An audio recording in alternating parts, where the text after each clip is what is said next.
Vocês já ouviram a expressão "não fale palavras feias" pode atrair coisa ruim.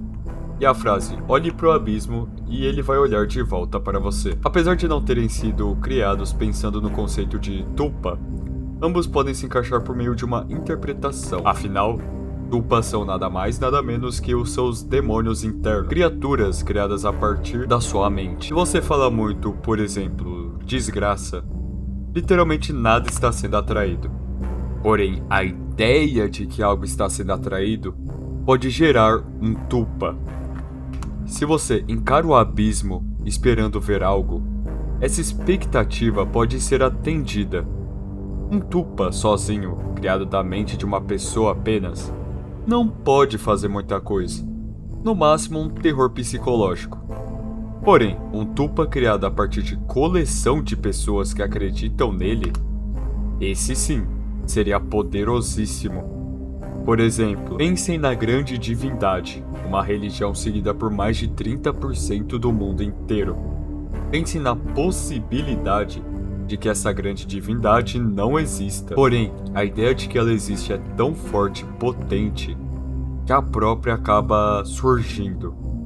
Do poder dessa mente coletiva de pessoas, uma divindade acaba se tornando viável. É claro, essa ideia não é viável de verdade no ponto de vista de que a gente pode criar vida através da crença. Mas tulpas são coisas reais.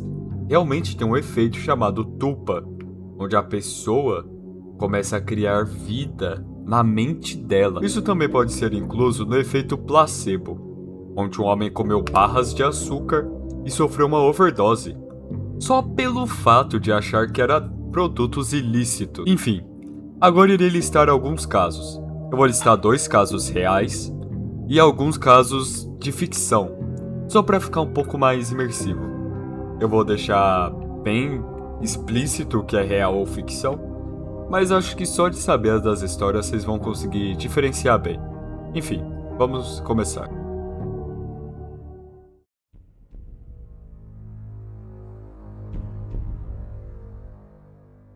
A criação de um fantasma. Em 1972, como um teste da mente humana, cientistas colocaram 8 pacientes para sessões longas e bem privativas de meditação, onde era contada a história assombrosa de Philip, um personagem inventado por eles. Um aristocrata que, ao ter seu coração partido, acabou acabando com a sua própria dor. Um personagem inventado por eles. Um aristocrata que, ao ter seu coração partido, acabou acabando com sua dor. A ideia do experimento é que as pessoas tentem se comunicar com o fantasma de Philip, através da própria mente. Bem viajado, mas é que após 1 ano de testes, eles tiveram sucesso. Os pacientes apavoradíssimos diziam que faziam perguntas a Philip e ele respondia com toques na parede, 1 para sim, 2 para não. E que ao passar do tempo ele até tremia a mesa e levitava copos. A gota d'água para o experimento foi quando as pessoas relatavam ouvir vozes, a luz piscar e pontos frios em comum. O experimento foi gravado, registrado, escrito e comprovado. Porém, ele não é tão considerado mesmo para a época, pois nenhuma explicação científica foi dada para esses efeitos. Só foi concluído que a constância história contada enquanto as pessoas estavam em estado profundo de absorção, no caso enquanto meditavam, acabou gerando esse tulpa. Mesmo sendo um personagem inventado, no fim, ele se tornou real na mente dessas pessoas. É até interessante, pois, internamente, mesmo que não creia, é muito comum as pessoas conhecerem o conceito e meio que seus corpos acreditam em fantasmas, assombrações. Acredito que vultos contam como tulpas também. Mas ouvir vozes e ver uma mesa estática tremer, isso vai muito além de um simples vulto.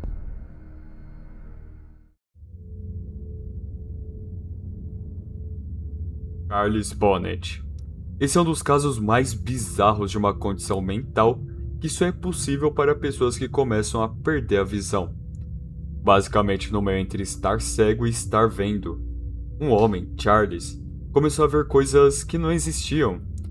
Enquanto todo o resto da visão era borrado e sujo, Essas ilusões eram completamente claras e visíveis. O primeiro relato é assustador. Enquanto sua poltrona velha, ele começou a ver duas garotas gêmeas e visíveis andando pela sala. O que mais assusta é que enquanto o resto era sujo, elas estavam muito claras, como o dia, uma visão que já não mais o pertencia. Carruagens do céu como se fossem anjos, homens bem vestidos andando pelo seu quarto, pássaros e talheres voando pela sala. E tudo isso visto por um homem que já estava a um passo de não ver mais, vendo imagens completamente em alta qualidade.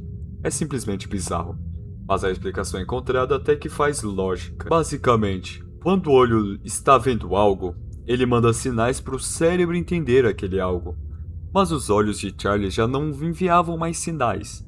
Então, como uma forma de abonar isso, o cérebro começou a criar esses sinais do zero. Ou seja, tudo o que ele viam era memórias criadas do zero pelo seu cérebro, para preencher a visão que ele estava perdendo. Um mundo paralelo criado a partir da força de vontade de sua cabeça em acreditar que existia algo ali.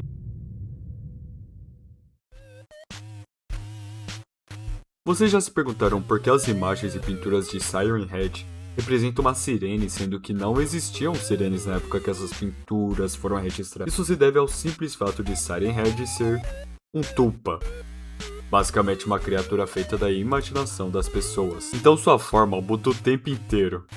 E que aqueles povos de antes viam não era uma sirene. Podia ser um mamute ou um tigre de dente de sabre, o que importa é que a gente vê uma sirene porque ele mudou de forma, porque é o que a gente acredita atualmente que ele representa. E portanto, essa é a sua forma. Tanto em pinturas quanto na vida, é uma sirene. Mas para quem acredita que ele é uma lâmpada, ele vai ser uma lâmpada. Para quem acredita que ele é múltiplas sirenes, ele vai ter múltiplas sirenes. Para quem não acredita, ele simplesmente não existe. Um reflexo da sua própria culpa. Siren Head é um delírio coletivo, mas esse é um delírio pessoal. Ele representa o protagonista, o trauma, a negação e a culpa. Sua forma é de um punidor, um executor. Ele apenas deixa de existir quando o protagonista aceita que ele não precisa ser executado. Ele não precisa sofrer a justiça, que é quando ele aceita que ele matou sua esposa. Mas de fato, essa criatura causou o maior terror à mente. Ironicamente, é onde ele habita também. No geral, esse foi o vídeo. Foi algo bem curto, mas acredito que cumpriu o seu propósito. Para finalizar, gostaria de deixar uma frase de Trevor Henderson. Humanos, sem saber, criam monstros. E os monstros amam os humanos.